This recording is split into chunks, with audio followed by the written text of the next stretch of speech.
I want to talk today to a woman whose life looks fine.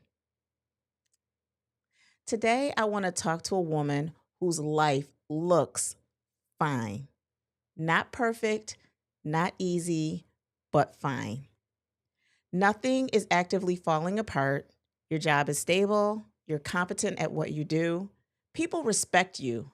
Bills are mostly handled.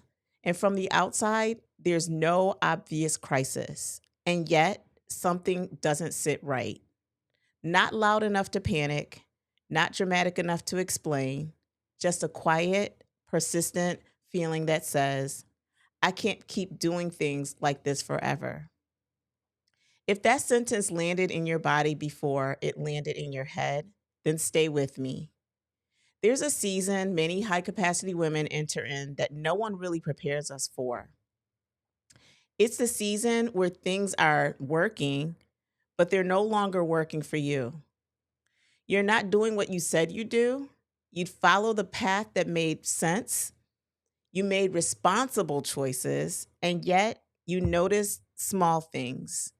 You recover more slowly, your patience is thinner than it used to be, and you feel less curious, less creative, less hopeful. And even though nothing bad has happened, and because nothing is technically wrong, you tell yourself just to be grateful. You minimize your feelings, you push it down, you say things like, other people have it worse, or I should just be thankful. But that quiet discomfort doesn't go away, it waits. And what many women don't realize is this: burnout doesn't always come from chaos. Sometimes it comes from sustaining something that no longer fits. You're not breaking down, yet you're outgrowing the container that you're in. And that's scary because growth requires questions, questions that require honesty, and honesty requires space. Most women never give themselves that space because they don't feel justified. They think nothing's wrong, so why would I change anything? But here's the truth: I wish more women heard you don't need a breakdown to deserve a breakthrough. You don't need a crisis to ask better questions. And you don't need permission to want something that fits who you are right now. There was a season when I realized I was spending more energy on maintaining my life than living it. I wasn't happy, I wasn't failing, but everything required effort. Every week felt like a repeat, every goal felt heavier than it should, and every next step felt unclear. And what scared me most was I wasn't changing, and that wasn't changing. It was the thought of staying on autopilot and waking up one day realizing I had outgrown my own life quietly. That's when I understood something important. Staying in a situation that no longer fits doesn't keep you safe, it slowly drains you.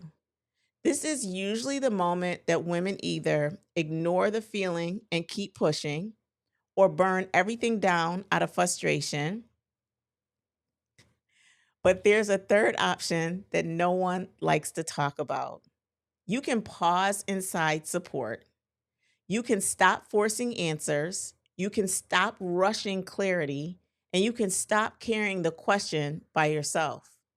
Because the danger isn't that you don't know what's next.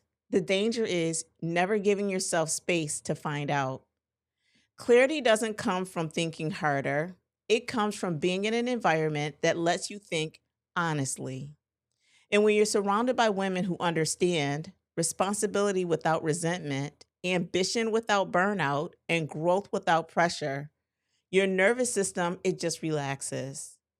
And when that happens, you start hearing your own voice again, not the one shaped by expectations, but the one shaped by truth. And that's why environments matter more than motivation at this stage. If you're watching this and thinking, nothing is wrong, but I can't keep doing this the same way, then I want you to know that awareness is not discomfort, it's discernment. And you're allowed to sit quietly inside the VonSwy Recreation Station for 7 days. Again, no posting, no performing, no explaining, just listening, observing, and letting the questions surface naturally. And if you're someone who already knows that you need to talk this through, not to be coached, not to be sold, just heard, well, then a one to one conversation is available for that reason.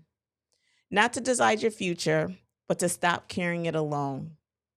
You don't need to change everything. You don't need to disrupt your life. You don't need to know your next move, but you do need to listen to the part of you that's saying, this no longer fits. The links are below. Nothing else is required. Tomorrow, we'll talk about what begins to open up once a woman finally gives herself permission to ask better questions without rushing to answers. My name is Latasha Martin, also known as Techie Tasha. I work with high capacity women who are looking for flexibility and financial freedom. If this is you, please click on that link below and have a great day. God bless, and I'll see you tomorrow.